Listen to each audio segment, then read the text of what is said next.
दोस्तों UPBOCW labour department की website पर आ गए हैं। तो इसमें इसका हम पेज खोल लेंगे और इसमें देखेंगे ऑप्शन आया है योजनाएं वाले ऑप्शन को क्लिक करेंगे तो इसमें बहुत सारी योजनाएं आ जाएंगी और इसमें अब अगला ऑप्शन आ जाएगा समस्त योजनाएं।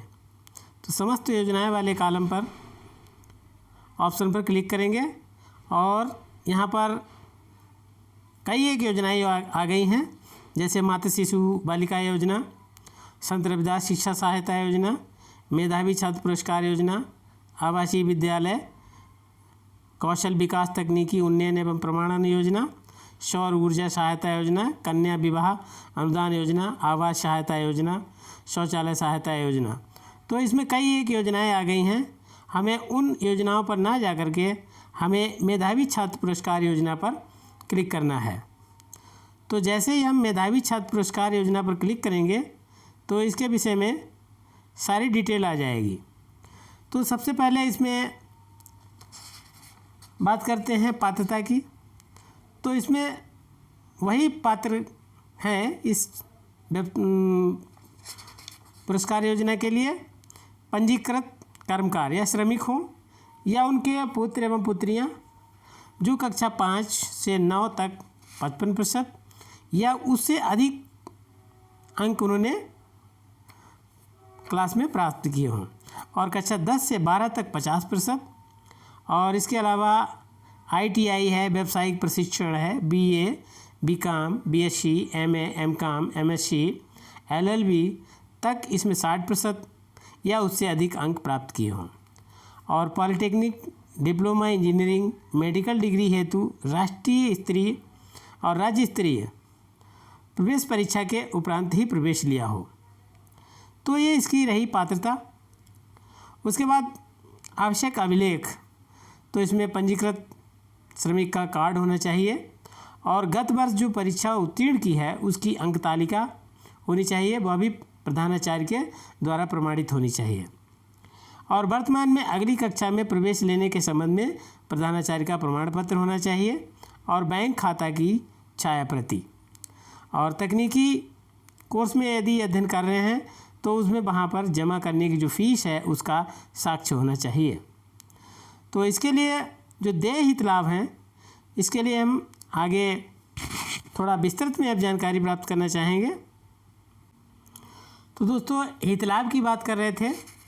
तो इस योजना के अंतर्गत लाभार्थी कर्मकारों के पुत्र एवं पुत्री को विभिन्न स्तरों की परीक्षा में निम्न विवरण के अनुसार अधिक अंक पाने की स्थिति में प्रति वर्ष जो धनराशि है एक मुश्त निम्न प्रकार से वो देय होगी। कक्षा 5 में 70% मार्क होने चाहिए तो प्रथम किस्त 2000 रुपये की, द्वितीय किस्त 2000 रुपये की। यदि पुत्री है तो उसको प्रथम किस्त 2000 रुपये की और द्वितीय किस्त 2500 रुपये की दी जाएगी। कक्षा 6 में 70% मार्क होने चाहिए और पुत्र को 2000 रुपये प्रथम किस्ती और दूसरी किस्त जो है 2000 रुपये की। वहीं पुत्री को भी प्रथम किस्ती 2000 रुपये की और द्वितीय किस्ती 2500 रुपये की प्राप्त होगी। कक्षा 7 में भी वही 70% मार्क्स होने चाहिए और 2000 रुपये की प्रथम किस्त और द्वितीय 2000 की।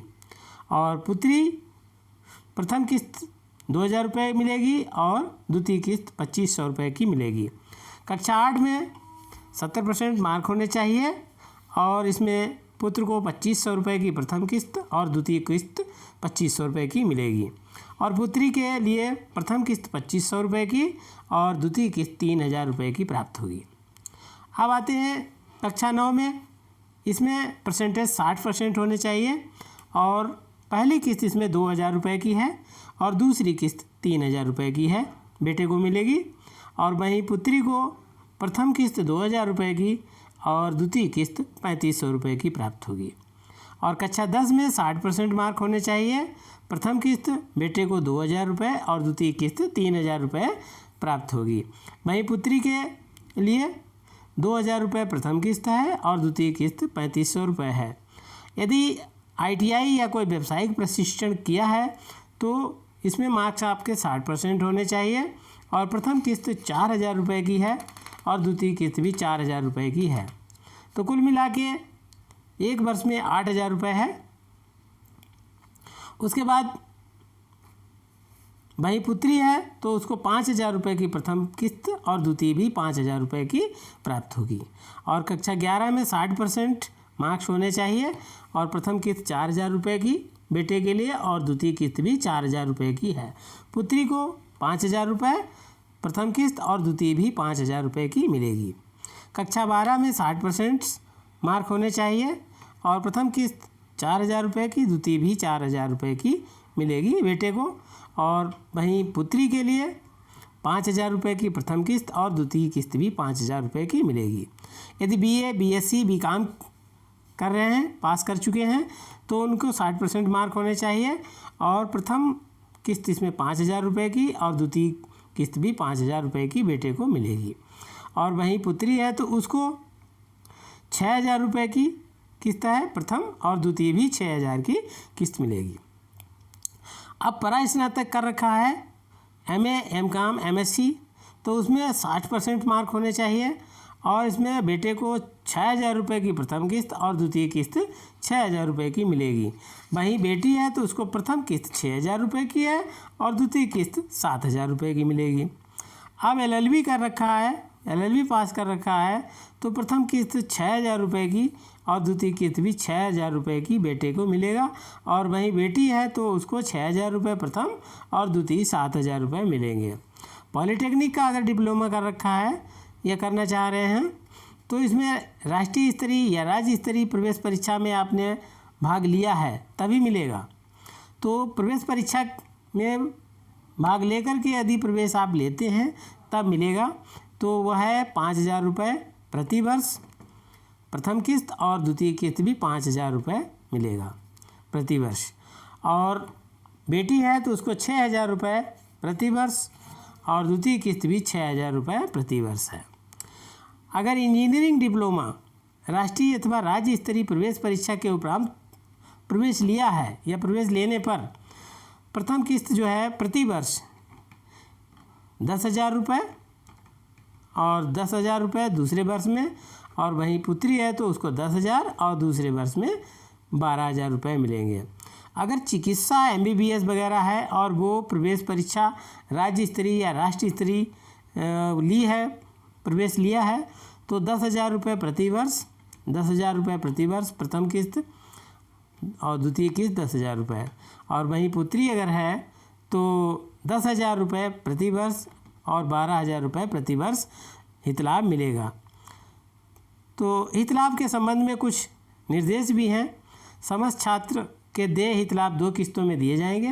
प्रथम किस्त कक्षा में प्रवेश के उपरांत देय होगी और दूसरी किस्त जब कक्षा उत्तीर्ण हो जाएगी उसके उपरांत मिलेगी। यदि छात्रा को प्रथम किस्त भुगतान कर दी जाती है और कक्षा में अनुत्तीर्ण हो जाती है तो द्वितीय किस्त का भुगतान नहीं होगा। ITI इंजीनियरिंग की डिग्री के उन्हीं छात्राओं को ये हितलाभ अनुमन्य होंगे या मिलेगा जो उत्तर प्रदेश के शासकीय ITI अथवा इंजीनियरिंग कॉलेजों में प्रवेश प्राप्त करेंगे। राजकीय जो है उनमें मिलेगा, प्राइवेट में नहीं मिलेगा। प्रमाण स्वरूप प्रवेश कार्ड और शुल्क की रसीद इसके साथ अवश्य संलग्न की जाए। व्यावसायिक पाठ्यक्रमों में पात्रता तभी मान्य होगी जब अभ्यर्थी ने राष्ट्रीय राज्य स्तरीय प्रवेश परीक्षा उत्तीर्ण कर ली हो और ये भी उपयुक्त पैरा में अंकित हितलाभ ITI तथा इंजीनियरिंग के सभी विधाओं के लिए देय होगा। मतलब हर एक क्षेत्र में, हर डिपार्टमेंट में ये देय होगा। इस योजना के अंतर्गत चिकित्सा की डिग्री का अर्थ ये होगा MBBS, BDS, bachelor of science, dental science और BAMS, BHMS। यह हितलाभ उन्हीं छात्रों को देय होगा जो उत्तर प्रदेश सरकार के सरकारी चिकित्सा कॉलेजों में अध्ययनरत होंगे, प्राइवेट में नहीं होगा।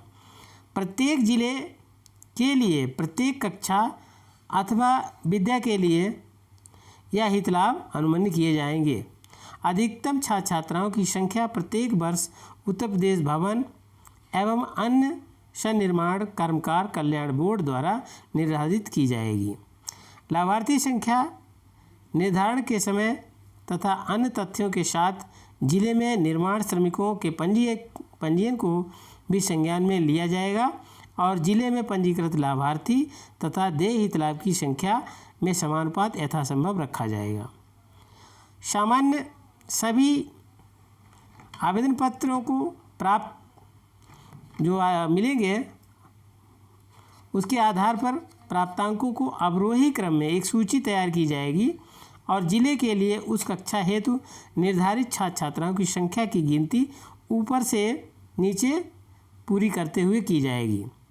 अर्थात सर्वाधिक अंक जिसके होंगे, सर्वाधिक अंक प्राप्तांक वाले छात्र से प्रारंभ करके और उस छात्र पर समाप्त की जाएगी जिस पर छात्र छात्रा संख्या पूर्ण होती है।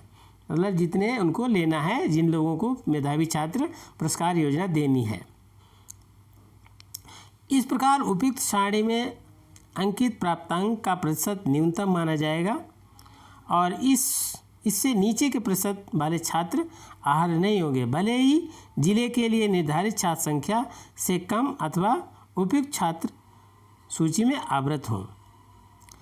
जहां अंतिम कट ऑफ मार्क्स के प्रतिशत पर एक से अधिक छात्रों की संख्या उपलब्ध हो जाएगी, जहां पर कट ऑफ हुआ है वहां से एक से अधिक छात्र अगर उपलब्ध हो गए हैं तो यदि उन्हें हित लाभ दिया जाता है तो जिले हेतु निश्चित छात्र संख्या से अधिक हो जाए। ऐसी स्थिति में अतिरिक्त छात्रों पर निर्णय हेतु कारण सहित प्रतिवेदन बोर्ड को किया जाएगा और बोर्ड उक्त पर विचार कर पूर्व निर्धारित द्वारा संख्या में से किसी भी प्रकार की वृद्धि अथवा कमी करने में सक्षम होगा। अब बात करते हैं कि इसकी आवेदन प्रक्रिया क्या है। तो लाभार्थी या उसके परिवार के किसी सदस्य की ओर से उक्त सहायता प्राप्त करने हेतु लाभार्थी के पुत्र और पुत्री संबंधित कक्षा में उपरोक्त विवरण के अनुसार उससे अधिक अंक से उत्तीर्ण होने की तिथि पर 3 माह के अंदर निकटतम श्रम कार्यालय अथवा संबंधित तहसीलदार कार्यालय, संबंधित विकासखंड खंड विकास अधिकारी निर्धारित प्रपत्र पर संबंधित विद्यालय के प्रधानाचार्य से प्रमाणित फोटोयुक्त आवेदन 2 प्रतियों में प्रस्तुत किया जाएगा, जिसकी पावती जो रिसीविंग है वो आवेदक के प्रार्थना पत्र कर्मचारी को अपना साइन वगैरह मोहर लगा करके अंकित करके उसको प्राप्त कराई जाएगी। आवेदन पत्र के साथ संबंधित पुत्र और पुत्री के संबंधित कक्षा में उत्तीर्ण होने की अंक तालिका की प्रमाणित प्रति संबंधित विद्यालय के प्रधानाचार्य प्रमाण पत्र के साथ संलग्न किया जाना अनिवार्य होगा।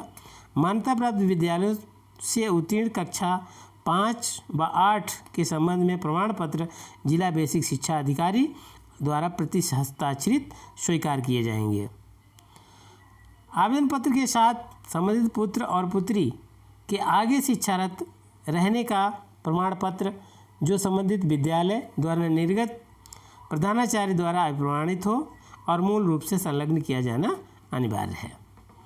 और सामान्यतः मेधावी छात्र छात्राओं से उपरोक्त संलग्नों सहित प्रार्थना पत्र 1 जुलाई से 31 दिसंबर तक की अवधि में प्राप्त किए जाएंगे।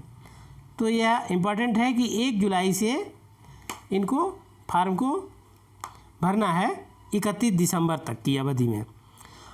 उक्त अवधि के उपरांत प्राप्त आवेदन पत्रों के संबंध में उपयुक्त कारण पाए जाने पर जिला अधिकारी द्वारा विचार किया जाएगा, किंतु 6 माह के पश्चात जो प्रार्थना पत्र प्राप्त होंगे उन पर कोई विचार नहीं किया जाएगा। कहने का तात्पर्य परीक्षा पास होने के 6 महीने के बाद जो भी मिलेगा उस पर कोई विचार नहीं किया जाएगा। जहां आवेदन ITI अथवा इंजीनियरिंग डिग्री तथा चिकित्सा डिग्री के लिए किया जा रहा है वहां प्रवेश के प्रमाण स्वरूप संबंधित सरकारी कॉलेज ITI में प्रवेश की रसीद की प्रमाणित छाया प्रति संलग्न की जाएगी।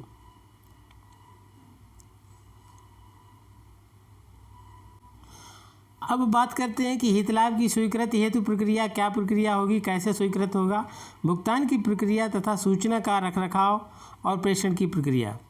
तो इस योजना के अंतर्गत प्राप्त जो भी आवेदन पत्र प्राप्त होंगे यदि जिला श्रम कार्यालय से इतर तहसील खंड विकास खंड कार्यालय अथवा किसी तहसील में स्थित श्रम प्रवर्तन अधिकारी कार्यालय में प्राप्त होते हैं तो उन्हें प्राप्त होने की तिथि से 7 दिन के अंदर प्रत्येक दशा में जिला श्रम कार्यालय में प्राप्त करवा दिया जाएगा। और जिला श्रम कार्यालय में इस प्रकार प्राप्त सभी आवेदनों को सूचीबद्ध करते हुए पत्रावली पर पूर्ण विवरण अंकित करते हुए जिलाधिकारी के समक्ष प्रार्थना पत्र प्राप्त होने की तिथि से 10 दिन के अंदर उन पर आदेशार्थ प्रस्तुत किया जाएगा। जिलाधिकारी द्वारा ऐसे प्राप्त सभी आवेदन पत्रों को प्रार्थना पत्र के साथ 2 जो प्रतियां मिलेंगी वो अभिप्रमाणित अभिलेखों के संतुष्ट होने पर ही योजना अनुमन्य होगी। मतलब उनका वेरिफिकेशन होगा, वेरिफिकेशन में सत्यता पाई जाएगी तब वह छात्रवृत्ति के लिए पात्र होंगे। धनराशि की स्वीकृति की जाएगी और आदेश की पत्रावली के साथ किए जाएंगे। जिलाधिकारी यदि ऐसा आवश्यक वांछनीय प्रतीत करें तो प्रार्थना पत्र में उल्लिखित तथ्यों की स्थलीय जांच का भी आदेश जिला श्रम कार्यालय को दिया जाएगा। तो दोस्तों अब आइए बात करते हैं कि फार्म कहाँ से मिलेगा और उसको कैसे भरना है, क्या करना है। तो फार्म को या तो आप वेबसाइट से डाउनलोड कर लीजिए या श्रम कल्याण विभाग से फार्म को प्राप्त करके उसमें कई एक योजनाएं दी हैं तो उसमें मेधावी छात्र पुरस्कार योजना पर टिक करना है और उसमें श्रमिक का नाम है, पंजीयन संख्या है, ये सारी चीज़ें डिटेल्स को भर करके अपना सारा संपूर्ण जानकारी भरने के बाद पूरा भर दीजिएगा। और नीचे आइए, उसमें प्राप्ति रसीद है उसको भी भर दीजिए, श्रीमती कुमारी पिता पंजीकरण संख्या, ये सारा भर करके श्रम कल्याण विभाग या तहसीलदार या जो सक्षम अधिकारी है उसके पास जमा कर दीजिए और उसे अपनी प्राप्ति रसीद को ले लीजिए। और उसके 10-15 दिनों के बाद इसका वेरिफिकेशन होगा। वेरिफिकेशन के बाद उसका भौतिक सत्यापन भी होगा। भौतिक सत्यापन के बाद यह छात्रवृत्ति के लिए अनुमन्य कर दिया जाएगा। तो दोस्तों यदि आपको ये हमारी वीडियो या हमारा प्रयास आपको पसंद आया है तो हमारी चैनल को लाइक और सब्सक्राइब करना नहीं भूलिएगा, जिससे हमें आगे और भी वीडियो बनाने का सहयोग मिलता रहे। दोस्तों तब तक के लिए जो अगली वीडियो हम आपके लिए लाएंगे फिर मिलेंगे। तो दोस्तों तब तक के लिए जय हिंद।